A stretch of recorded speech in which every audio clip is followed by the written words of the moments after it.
যুৱ প্ৰবাসী ভাৰতীয় দিৱস আৰম্ভ হৈছে। বিদেশ মন্ত্ৰী সুষমা স্বৰাজে কয় যে বিদেশত সফলতা লাভ কৰা প্ৰতিগৰাকী প্ৰবাসীয়ে দেশক গৌৰৱ। দেশৰ মুখ্য ন্যায়াধীশ ৰঞ্জন গগৈয়ে আজি এম নাগেশ্বৰ ৰাওক CBIৰ অন্তৰ্বৰ্তীকালীন সঞ্চালক হিচাপে নিযুক্তি দিয়া বিষয়টোৰ প্ৰত্যাহ্বান জনাই দিয়া আবেদনৰ শুনানি গ্ৰহণৰ পৰা নিজকে আঁতৰাই আনিছে। জম্মু কাশ্মীৰৰ বুৰগাম জিলাত আজি পুৱা চলোৱা এটা অভিযানত 2টা সন্ত্ৰাসবাদী নিহত হয়। কেন্দ্ৰই আজি সৰ্বোচ্চ ন্যায়ালয়ক জনাইছে যে মেঘালয়ৰ কয়লা খনিত আবদ্ধ হৈ পৰা 15জন শ্ৰমিকক উদ্ধাৰ কৰাৰ অভিযান বন্ধ কৰা নাই। উত্তৰ প্ৰদেশৰ প্ৰয়াগৰাজত অনুষ্ঠিত কুম্ভ মেলাত আজি পৌষ পূৰ্ণিমা উপলক্ষে বৃহৎ সংখ্যক ভক্তই দ্বিতীয় পবিত্ৰ স্নান কৰে। অষ্ট্ৰেলিয়াত শেহতীয়াকৈ অনুষ্ঠিত হোৱা ক্ৰিকেট শৃংখলা জয়ৰ জৰিয়তে ভাৰতীয় ক্ৰিকেট দলটোৱে আৰু অধিনায়ক বিৰাট কোহলীয়ে ICC ৰেংকিঙত শীৰ্ষস্থান দখল কৰিছে আৰু টেনিছত অষ্ট্ৰেলিয়ান অপেন টেনিছৰ মহিলাৰ একক প্ৰতিযোগিতাত সেৰেনা উইলিয়ামছে বিশ্বৰ শীৰ্ষস্থানৰ খেলুৱৈ সিমনা হালেপক পৰাজিত কৰিছে।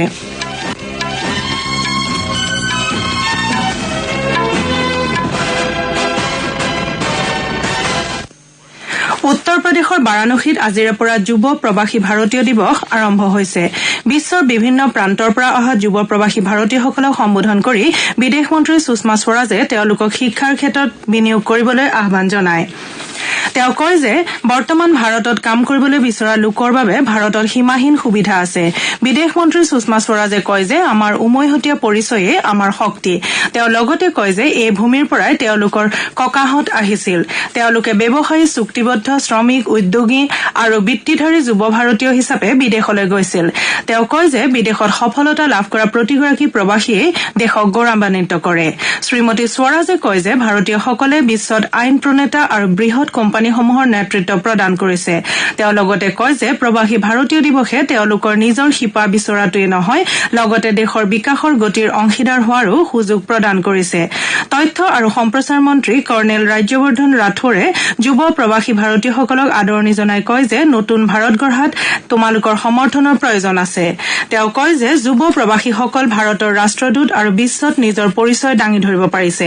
কেন্দ্ৰত এটা শক্তিশালী চৰকাৰ গঠন কৰিবলৈ জনসাধাৰণে দিয়া ভোটৰ বাবে যোৱা 4.5 বছৰত ভাৰতে নিজৰ এটা পৃথক পৰিচয় দিব পাৰিছে।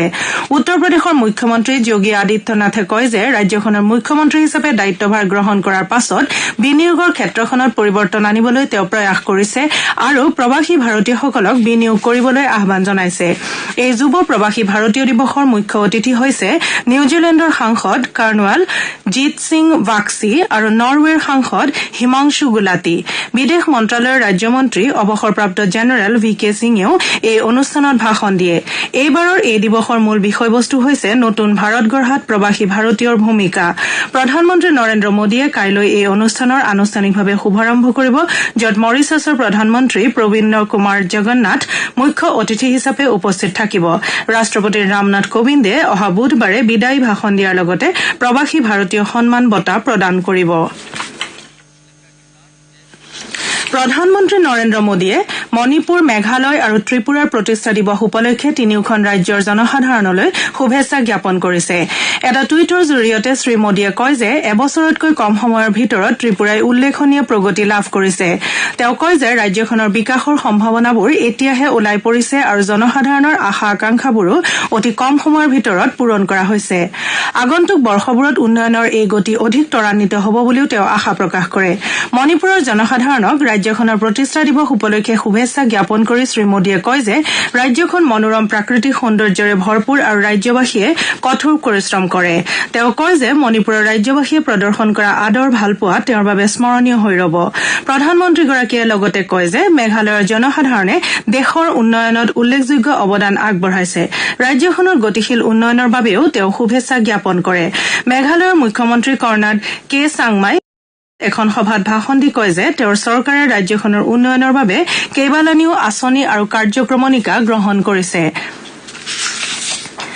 দেশৰ মুখ্য ন্যায়াধীশ ৰঞ্জন গগৈয়ে আজি এম নাগেশ্বৰ ৰাওক CBIৰ অন্তৰ্বৰ্তীকালীন সঞ্চালক হিচাপে নিযুক্তি দিয়া বিষয়টোৰ প্ৰত্যাহ্বান জনাই দিয়া আবেদনৰ শুনানি গ্ৰহণৰ পৰা নিজকে আঁতৰাই আনিছে।